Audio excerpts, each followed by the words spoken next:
The circle with its midpoint on the origin passes through point A, minus 3 and 4. Now we can see it right there. That's the point A, minus 3 and 4.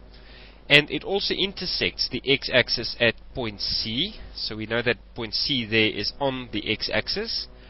BD is a tangent to the circle at A. So that line BD also passes through that point A, and it is a tangent to the circle at that point.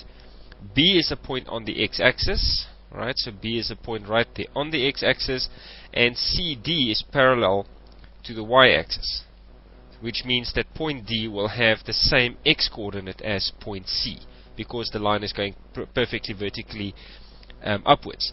Then they say, question number 1, determine the equation of the circle. Now the standard equation of a circle with its midpoint at the origin would be x squared plus y squared is equal to r squared. Now we have a point, that point A, through which the circle passes, so we can use those two values for x and y, which will then give us minus 3 squared plus 4 squared is equal to r squared. This is 9 plus 16 is equal to r squared, so 25 is equal to r squared. Now if we wanted to know what the radius itself would be, we can just take the square root on both sides and get that r is equal to 5. So the radius, if we need that, would be equal to 5, but the equation of the circle would then be x squared plus y squared is equal to 25. Then question number 2, write down the coordinates of point C. Now we do need the radius, because we need to know that the radius is 5, and since point C is on the x-axis, it would have a y-coordinate of 0. The radius, the distance from O to C, is then the x-coordinate of point C as well. So the coordinates of point C would then be 5 and 0. Question number 3, calculate the gradient of BD. Now in order to find the gradient of a straight line, we need 2 points, so that we can use the formula m is equal to y2 minus y1 over x2 minus x1.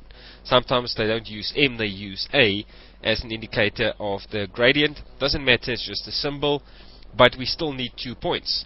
However, since a is also a point on the circle and it is the touching point of the tangent, we know that the radius is 90 degrees on the tangent in that point. So if we can find the gradient of the radius, we can use that to find the gradient of BD, and in order to do that, we'll say m or a is equal to y2 minus y1 over x2 minus x1, where we can then say that is point x2 and y2, and the origin, the midpoint, 0 and 0, is x1 and y1. So we can substitute those values into there, saying that 4 minus 0, using the two y values, divided by minus 3 minus 0, the x values, will give us a gradient of minus 4 over 3. Now that is the gradient of AO.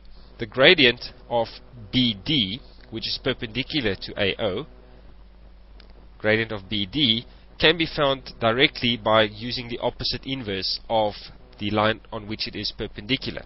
So first of all, the sign changes to a plus, and then those two swap places. So the gradient of this line MD, which is what we need to find, calculate the gradient of BD, is plus 3 over 4, because it is perpendicular on the radius. Then they say, hence determine the equation of BD. So now we need to say that y is equal to mx plus c or ax plus q. Doesn't really matter again what symbols you use. We have the gradient. We've just calculated that to be 3 over 4. So we can say 3 over 4. For y and x, we can use exactly the same point, minus 3 and 4, because it's also a point through which the straight line will be passing. So we can use for y, the 4, and for x, the minus 3, plus q. This will give us 4 is equal to minus 9 over 4 plus q. Take that across and becomes plus 2 and a quarter. 9 over 4 is 2 and a quarter, but becomes plus if you move it to the other side, is equal to q. So therefore the y-intercept is equal to 6 and a quarter. Therefore the equation of the line BD would be 3 over 4 x plus 6 1/4. And then the last question, now we need to determine the length of CD, so the total length of that line. Now, in order to do that, we need the y-coordinate of point D. And we can't really find that except using the fact that point D shares the same x-coordinate as point C. We know the x-coordinate is going to be 5, and we can use that to substitute that value into that equation of the line BD to find the y-coordinate. So we can say that y is equal to 3/4, and then in the place of x we substitute that value 5, plus, and the equation still goes on, 6 1/4. This will give us 15/4 plus, and then taking that and making an improper fraction will give us 25/4.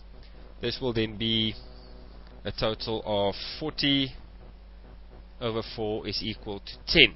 So the y-coordinate at point D, x-coordinate is 5, y-coordinate is 10, and therefore the distance above the x-axis is given by the y-coordinate, and it is also the length of that line CD, so that would then be given as 10 units, and with that we've completed the question.